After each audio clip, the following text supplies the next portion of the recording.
15-year-old Don goes missing from Duhaney Park home. Hi again and welcome. This is Links 007 TV News Report, and we'll be right back with the full and exclusive details to come.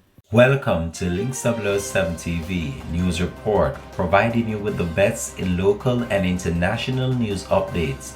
This is a place where you can get the most reliable and informative news information. Links 007 TV News Report.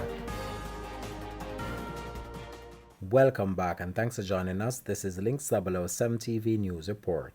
An Ananda alert has been activated for 15-year-old Duhaney Williams, otherwise called Don, of Lowell Avenue, Duhaney Park, Kingston 20, who has been missing since Friday, December 23rd. She is brown in complexion and medium built. Reports from the Spanish Town Police are that at about 12:30 p.m., Duhaney was last seen at home wearing a black blouse, blue, white, and red shorts, and a pair of red slippers. She has not been seen or heard from since, according to the police.